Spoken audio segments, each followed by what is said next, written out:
Pour faire suite à la précédente vidéo qui traitait de la spatialisation sonore ou comment la mettre en œuvre, je vous propose de revenir un petit peu plus en détail sur le matériel que j'utilise afin de réaliser cette spatialisation sonore lors de mes captations vidéo sur le terrain en plein milieu naturel.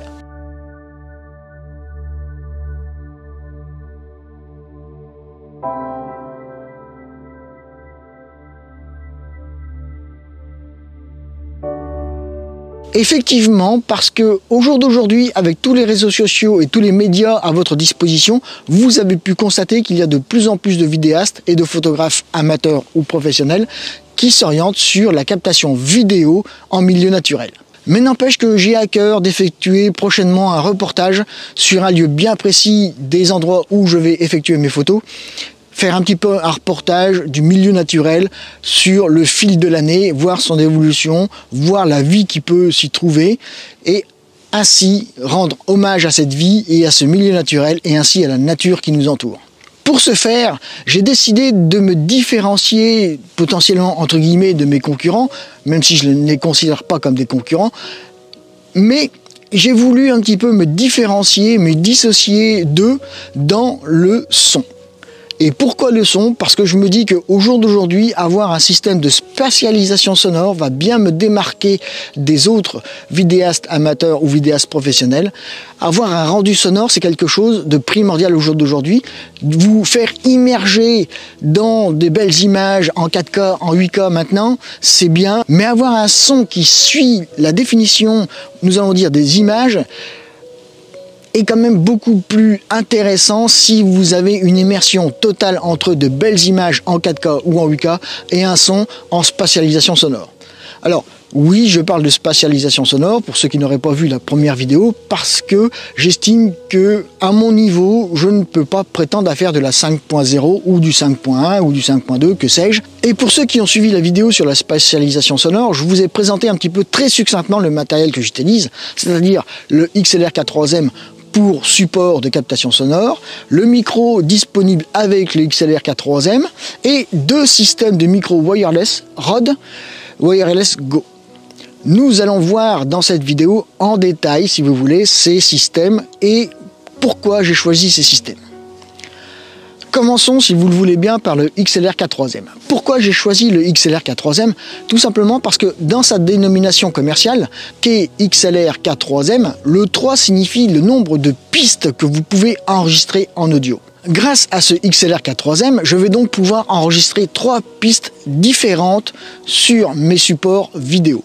Mais j'ai aussi choisi ce XLR 4.3M parce qu'il est de marque Sony. Alors pourquoi Sony plus qu'une autre marque? Tout simplement parce que Sony, vu que je suis équipé en caméra et en appareil photo en Sony, ça me paraissait judicieux de rester dans la marque native de mes appareils photo ou de ma caméra. Et ce XLR va tout simplement venir se fixer sur la griffe porte-accessoire de ma caméra ou de mes appareils photo. Dans les raisons qui m'ont fait choisir le XLR 4.3M, il y a aussi le côté pratique, puisque le XLR 4.3M dispose de 3 panneaux bien séparés les uns des autres. Vous avez le panneau d'entrée des micros, bien sûr, vous avez un panneau qui vous permet d'effectuer tous les réglages d'un seul bloc, et vous avez un 3e petit panneau qui vous permet de choisir, nous verrons ça tout à l'heure, entre une entrée digitale et une entrée analogique. Comme vous avez pu le comprendre, dans les avantages que propose le XLR 4.3M, il y a donc ces 3 panneaux qui sont bien distincts les uns des autres, mais qui ont bien leur spécificité propre. Comme je vous l'ai dit, contrôle, entrée et petit contrôle. Il a aussi la particularité de pouvoir bénéficier de 2 entrées XLR et d'une entrée mini jack pour l'input 3, mais nous verrons ça dans quelques instants. Ensuite, sur les entrées micro, vous avez la possibilité d'avoir du 48 volts fantôme pour alimenter vos micros, ce qui n'est pas négligeable et peu d'accessoires peuvent vous proposer ce 48 volts fantôme. Et dans notre cas, lorsque vous êtes en pleine nature, vous avez des micros qui sont plus ou moins sensibles, avoir le 48 volts fantôme, c'est quand même assez appréciable et vous permet de tirer un meilleur profit de votre micro et de la captation sonore de celui-ci. Dernier point et non des plus négligeables, puisque le panneau de contrôle principal vous permet de manière claire et de manière intuitive de comprendre exactement à quoi servent les switches et les potentiomètres que vous avez à votre disposition pour effectuer vos réglages. Vous voyez que son encombrement est quand même assez réduit. C'est un accessoire qui est très compact. Il pèse environ 200-250 grammes. Donc lorsque vous l'installez sur le boîtier ou sur la caméra, le porte-à-faux est négligeable, d'autant plus qu'avec le micro, ça ne se sent vraiment pas. Vous avez à la limite un confort d'utilisation qui est bien présent, puisque micro plus XLR 4.3M, le système n'alourdit quasiment pas votre appareil photo. Comme je vous l'ai énoncé en introduction et en présentation, vous avez donc ces trois panneaux bien distincts les uns des autres qui caractérisent ce XLR 4.3M. Vous avez donc le premier panneau qui correspond à tous les réglages que vous allez pouvoir faire par rapport à la captation sonore de votre vidéo. Vous avez un deuxième panneau qui va vous permettre de choisir, nous allons voir ça tout à l'heure, le signal analogique numérique à envoyer au boîtier ou à la caméra et le nombre de pistes à enregistrer. Et pour finir, vous avez le panneau de raccordement du système microphone. Commençons, si vous le voulez bien, la présentation par ce fameux panneau de branchement. Vous avez le input 1, input 2 qui est ici, qui sont des entrées XLR. C'est-à-dire que vous avez une prise micro spéciale qui est une prise 3 broches circulaire.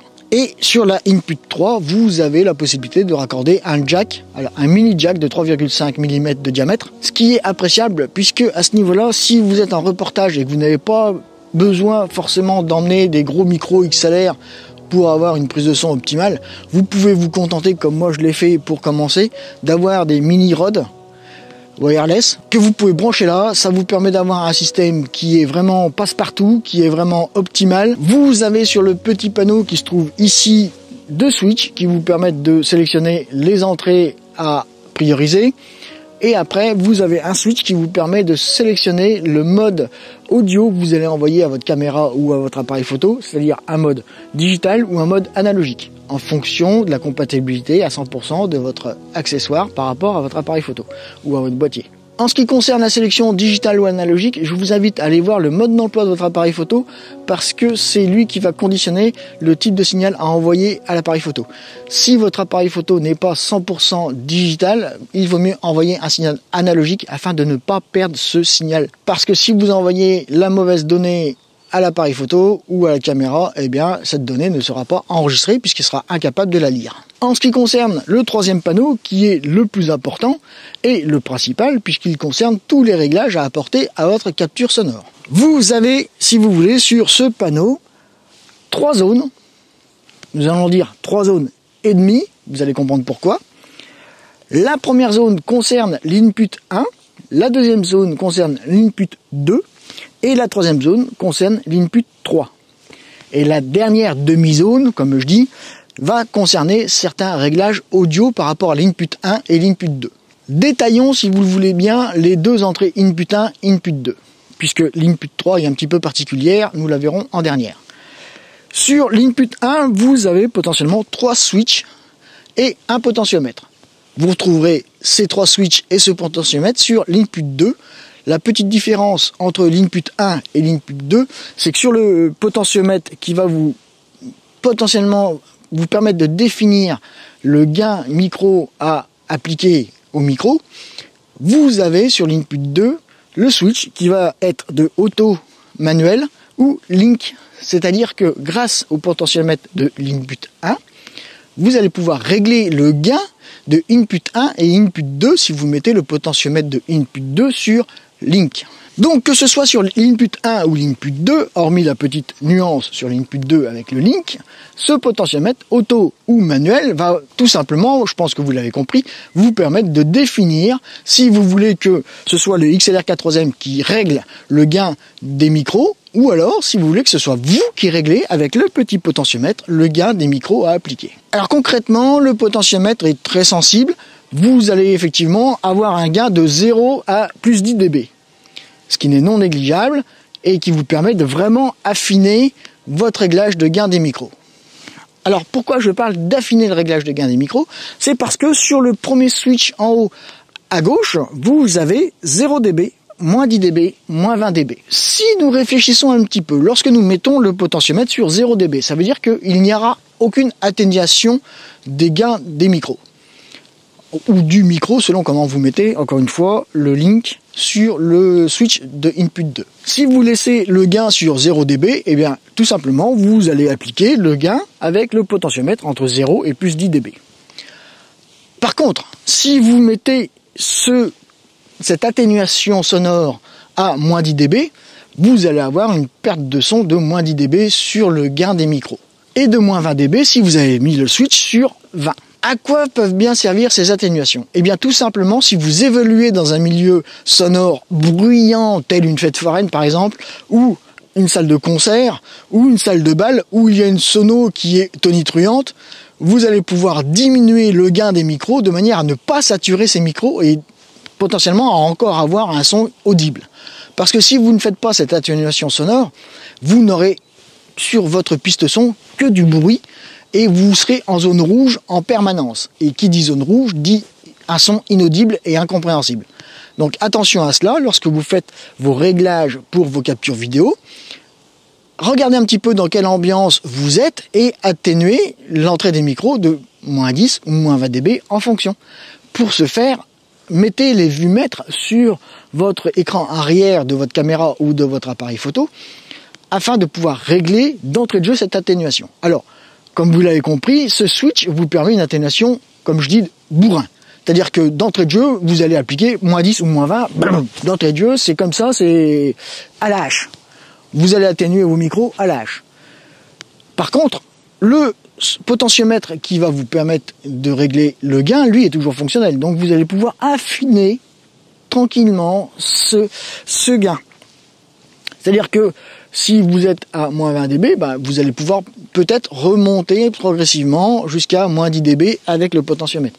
C'est pour cela en fait que nous pouvons dire que le gain du XLR K3M va de plus 10 dB à moins 20 dB. Ce qui vous permet d'avoir une amplification sonore aux petits oignons et pouvoir la régler comme vous voulez au décibel près, si je puis m'exprimer ainsi. Le troisième switch et dernier switch, que ce soit sur l'input 1 ou l'input 2, c'est tout simplement que vous allez définir au XLR K3M si vous travaillez avec un micro type ligne ou si vous travaillez avec un micro type 48 volts fantôme. Et la troisième position, c'est vous ne travaillez ni avec l'un ni avec l'autre, vous travaillez comme moi potentiellement avec des wireless go, donc il n'y a pas besoin d'amplification sur ces wireless go puisqu'ils sont déjà préamplifiés. Donc personnellement, lorsque je branche mes wireless go sur l'input 2, comme vous pouvez le voir, je suis sur mic. Par contre, sur l'input 1, lorsque je travaille avec le micro qui est fourni avec le XLR K3M, je mets sur mic plus 48 volts fantôme pour alimenter le micro et avoir une meilleure définition sonore avec ce micro. Avant de passer à l'input 3, nous allons nous arrêter sur la dernière particularité pour l'input 1 et l'input 2. Ce que nous appelons, nous, que ce soit en électronique ou en audio, les filtres réjecteurs de bande ou les filtres passe-bande. Puisque vous allez pouvoir couper des bandes ou des fréquences audio bien précises, c'est-à-dire 100 Hz ou 300 Hz. Si vous êtes en cours de captation sonore et vous voyez des petits grésillements apparaître sur votre bande son, c'est peut-être que vous avez un perturbateur électromagnétique ou une source de bruit que vous n'entendez pas ou que vous ne percevez pas en fonction de là où vous êtes. Mais par contre, le micro, lui, la capte bien. Et bien, grâce à ces deux petits switches, vous allez pouvoir couper ces deux fréquences qui viennent perturber votre captation sonore. Vous pouvez couper donc la 100 Hz ou la 300 Hz. Je vous rappelle comme ça pour information qu'en France, nous sommes dans un système hertzien qui fonctionne en 220 volts alternatif et 50 Hz de fréquence. 100 Hz, 50 Hz. En électronique, on appelait ça des harmoniques. Potentiellement, eh bien, si vous avez un transformateur qui charge un téléphone ou autre, qui fuit, pour employer un terme électronique, ou qui bruite, pour employer un terme audio, vous pouvez couper l'entrée à 100 Hz ou à 300 Hz en fonction de la vibration qu'il émet ou du bruit qu'il émet. C'est grâce à ces deux switches que vous allez pouvoir couper les fréquences qui vous embêtent. Encore une fois, nous en revenons toujours au même, faites des essais, testez, repérez, acquérissez une expérience qui va vous permettre de bien définir et de bien identifier les sources de bruit en direct et couper directement les bandes passantes qui vous embêtent. Et ce sera du temps de gagner lorsque plus vous allez vous entraîner, plus vous aurez l'oreille, plus vous allez pouvoir accéder rapidement aux réglages qui vous soulagent et qui vous donneront une piste audio claire, nette et bien limpide. Le troisième et dernier emplacement de réglage, c'est donc pour l'input 3. Donc je vous rappelle, l'input 3, c'est la petite particularité, il est en jack 3,5 mm de diamètre. Ici, vous n'avez que deux possibilités de réglage, un switch qui va vous permettre de faire auto ou manuel, ou alors le potentiomètre qui va vous permettre de définir un gain des micros supplémentaires. Voici donc, encore une fois, le XLR 4/3 qui est le support de base, je vais dire le cœur de ma captation sonore par rapport à mon milieu sonore. Le bémol de ce système, c'est qu'il coûte quand même 650 €. Ce n'est pas négligeable, ça pèse lourd dans un budget, je suis d'accord, mais pour ceux qui veulent avoir un son qui sorte de l'ordinaire, qui se distingue sans aller jusqu'à, comme moi, à la spatialisation sonore, je peux vous assurer que toutes mes dernières vidéos, que ce soit en milieu naturel ou autre, lorsque vous voyez des animaux, vous avez à l'oreille la captation sonore avec le XLR 4/3 et potentiellement le micro fourni avec et le système wireless, les Rode, avec l'effet de spatialisation sonore. J'ose espérer que à l'oreille, la différence sonore s'entend devient agréable aussi bien à regarder qu'à écouter. Heureusement, pour 650 €, vous avez le XLR 4/3 plus le micro ECM XM1. Ce micro est donc fourni d'office avec le système, c'est le micro de base. La petite particularité, et pour moi le petit bémol, c'est que c'est un micro mononaural, c'est-à-dire que c'est un micro mono. Vous ne pouvez enregistrer qu'une piste mono, et lorsque vous regardez bien la vidéo, notamment la partie sous Final Cut où je spatialise mon son, vous voyez bien que la première piste qui correspond au micro principal, elle est en mono, puisque vous n'avez que 5 pistes audio sur la bande son. Donc, de ce fait, vous n'avez qu'une piste pour le micro qui est fourni avec le XLR. Alors, personnellement, cela ne me dérange absolument pas, puisque ce micro me sert à capter l'ambiance sonore qui va se trouver devant moi. Il est unidirectionnel, c'est-à-dire qu'il va uniquement capter les sons qui vont se trouver devant lui. À ce titre-là, pour ma spatialisation sonore, c'est tout un bénéfice pour moi, puisqu'il ne va pas aller chercher les ambiances sonores sur les côtés. Cela ne me gêne aucunement, puisque, encore une fois, j'ai les wireless qui sont à droite et à gauche, et potentiellement un petit peu derrière moi pour rendre cette spatialisation du son possible. Vous voyez que ce micro, grosso modo, a une prise XLR, eh bien ça tombe bien, puisqu'il se raccorde sur les XLR 4/3, donc à ce niveau-là, rien de neuf à l'horizon et heureusement, ils sont compatibles. Vous avez une petite bonnette qui vous permet d'atténuer le vent. Alors je parle bien d'atténuer parce que la bonnette qui est fournie, nous voyons que les poils sont un peu courts et encore de vent un petit peu bien présent sur le micro. Vous avez encore ce bruit de vent qui apparaît. Alors vous allez me dire, nous pouvons atténuer ce bruit de vent avec le réglage à l'intérieur ou du boîtier ou de la caméra.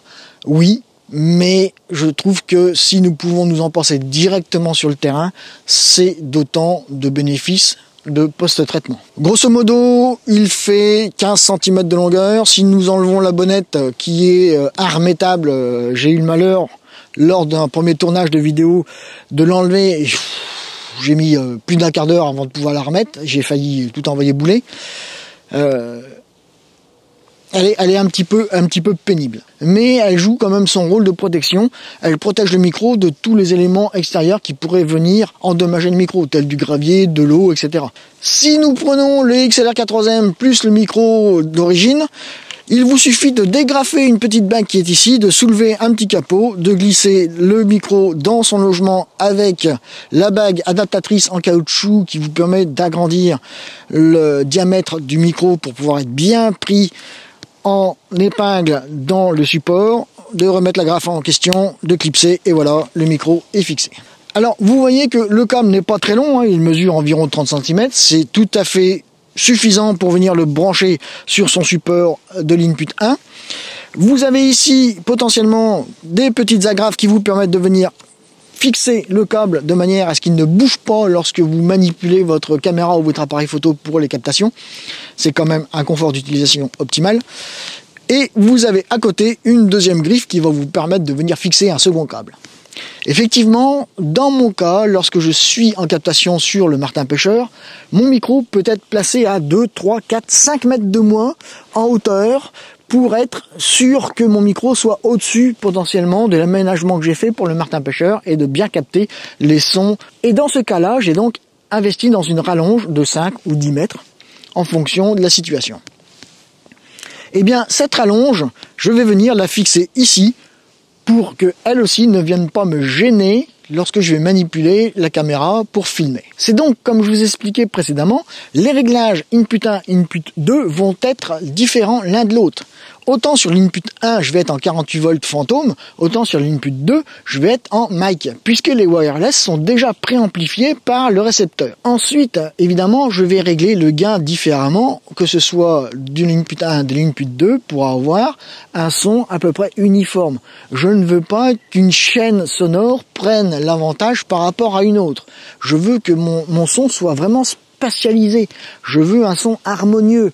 Je veux un son qui soit conforme avec ce que j'entends sur le terrain. J'ai mon Alpha 1 qui est ici, je mets la griffe sur le porte-accessoire. Voilà, une fois que c'est mis, je fais quart de tour pour verrouiller le système et voilà, c'est installé, il n'y a plus de souci. Je vais peut-être brancher la prise sur l'input quand même. Voilà, et vous voyez, le système est raccordé, il n'y a pas de problème. Comme je vous le disais tout à l'heure, il n'y a aucun déséquilibre. Le système est très bien pensé, nous ne le sentons quasiment pas, il n'y a pas de porte-à-faux, l'utilisation est vraiment très confortable et lorsque vous êtes en captation, il n'y a pas de souci, c'est vraiment fluide. Encore une fois, le poids n'est pas un inconvénient puisque cela pèse quasiment rien, vous ne le sentez absolument pas. Alors pourquoi j'ai acheté le XLR K3M? C'est un accessoire qui se place sur la griffe porte-accessoire de l'appareil photo. Donc il n'y a ni batterie, ni pile à l'intérieur, c'est directement alimenté par la caméra ou par l'appareil photo. Les Wireless Go, pourquoi je les ai achetés? Eh bien parce que eux disposent de batterie, donc ils sont rechargeables. Alors par contre ça se décharge très lentement, puisque grosso modo, lors de mes captations, il me faut une dizaine d'heures pour que les Wireless Go soient complètement déchargés. Ce qui n'est pas négligeable. Si je fais la comparaison avec l'autre système que j'avais précédemment où il y avait des piles à l'intérieur, au bout de 5 heures, il fallait que je change les piles et encore 5 heures par beau temps. Hein. Autre raison pour lesquelles j'ai acheté le Wireless Go, c'est tout simplement, comme vous pouvez le voir, là je suis équipé du système Wireless Go en mode stéréo et donc vous avez sur moi les émetteurs droite-gauche. Comme vous pouvez le voir, c'est très discret, ça ne se voit quasiment pas, c'est très léger aussi. Tout cela fait que j'ai penché sur le wireless. Alors, il y a mieux, il y a moins bien. Les Wireless Go ont quand même un coût. À 350 €, le système réception plus 2 émetteurs. Cela représente quand même là aussi un budget et il faut amortir son budget. Donc attention à cela. Si vous prenez donc le système wireless, vous avez, comme je vous l'ai dit, un récepteur. Vous voyez, c'est vraiment tout petit. Ça fait grosso modo 3,5 cm sur 3,5 cm sur 1,2 cm 3 d'épaisseur. Potentiellement, c'est très... Ouh, joli réflexe. Potentiellement, c'est très intuitif. Il n'y a pas 25 000 boutons, il n'y a pas 25 000 réglages à effectuer comme sur mon ancien système. Là, power, on-off, terminé. Ici, à l'arrière, vous avez 2 boutons qui vous permettent ou d'atténuer directement à -12, -24 dB l'entrée sonore, ou alors d'effectuer ce que l'on appelle une synchronisation des micros sur le récepteur. Alors là, par contre, j'ai eu la chance d'effectuer, malgré moi, lors de l'installation de la dernière séance vidéo, une désynchronisation d'un de mes micros. J'ai mis une demi-heure pour le resynchroniser. Parce que le mode d'emploi est vraiment bien fait à ce niveau-là, il n'y a pas de souci, vous comprenez tout de suite, c'est nickel, vous savez où vous mettez les pieds. Putain, les mecs, sans déconner, je veux dire, la synchronisation des micros, c'est quand même la base. Donc, à un moment donné, je veux bien que ce soit tout pré-synchronisé à l'achat. Mais encore une fois, comme nous pouvons le constater, nous ne sommes pas à l'abri d'une désynchronisation. Et pour resynchroniser les micros, j'ai galéré comme c'est pas possible. Bon, bref. Et l'avantage de ce Wireless Go, c'est que vous avez la possibilité de travailler en stéréo ou alors en fusion. Alors, ce que j'appelle en fusion, c'est-à-dire que vous avez toujours le micro droite-gauche, ou 1-2, ça dépend, et vous allez fusionner les 2 pistes sonores en une seule. Dans mon cas, cela est très bien, puisque ce système, je vais m'en servir pour la captation sonore à l'arrière-plan de ma caméra, et me faire un fond sonore diffus. Je ne vais pas forcément distinguer le canal droit du canal gauche sur ma piste sonore arrière. Je vais faire potentiellement un fond diffus qui va me donner l'ambiance de la scène en question. Mais je ne suis pas à l'abri non plus de décider un jour de faire du droite-gauche, donc de la stéréo. Et auquel cas, là j'ai le petit bouton qui va me permettre de définir si je veux travailler en stéréo ou en mono, nous allons dire en mono élargi. Là pour le coup, le mode d'emploi est très bien expliqué, c'est très intuitif. Nous comprenons très vite comment faire de la stéréo ou du mono élargi. En ce qui concerne les émetteurs, vous avez ici l'exemple typique. Alors là c'est pareil, hein, c'est vraiment succinct. Un bouton on-off, terminé. Et vous avez sur le dessus 2 diodes qui vous permettent de vous dire s'il y a de la batterie et si vous êtes synchronisé avec le récepteur. Vous avez un micro avec une petite bonnette.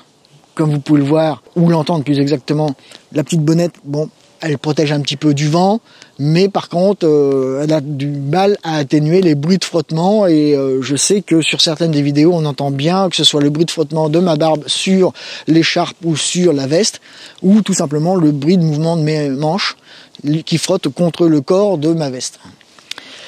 J'en suis désolé, mais là, je n'y peux rien, c'est du système, c'est comme ça. Sur le récepteur, vous avez un écran LCD. Et là, sur l'écran LCD, bah c'est pareil, c'est très intuitif. Pour allumer le récepteur ou les émetteurs, vous appuyez 2 secondes sur le bouton Power, ça s'allume, c'est nickel. Et ensuite, en fonction de si vous avez réglé le système en mode mono élargi ou en mode stéréo, vous avez 1 ou 2 pistes sonores qui apparaissent. Alors si vous avez une piste sonore, c'est que vous êtes en mono élargi. Si vous avez 2 pistes sonores, c'est que vous êtes en stéréo, canal droite-gauche. Le 1 correspond au droit, le gauche correspond au 2. Et ensuite vous avez 2 séparations de l'écran. Sur ces 2 séparations, vous avez le niveau de charge du récepteur 1 et le niveau de charge du récepteur 2. Vous avez le niveau de puissance de la porteuse du récepteur 1 et le niveau de puissance de la porteuse du récepteur 2. Alors, qu'appelle-t-on la porteuse? C'est tout simplement le signal qui permet d'envoyer le son capté au récepteur. Et vous avez une dernière indication qui est le niveau de charge du récepteur. Eh bien oui, parce que lui aussi fonctionne sur batterie. Le petit bonus, c'est la sacoche de transport, comme vous pouvez le voir depuis tout à l'heure. Ça fait le job, ça permet de protéger les wireless pendant qu'ils sont dans le sac à dos.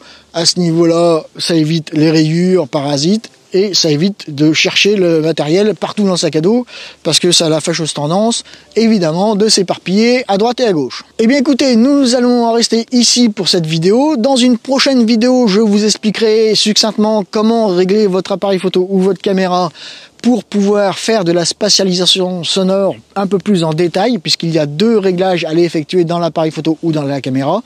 Ensuite, nous verrons comment se comporte le système sonore sur le dos de l'écran de la caméra ou de l'appareil photo. Nous nous assurerons évidemment que tous les canaux audio soient bien représentés. Je vous expliquerai un petit peu de quoi il en retourne.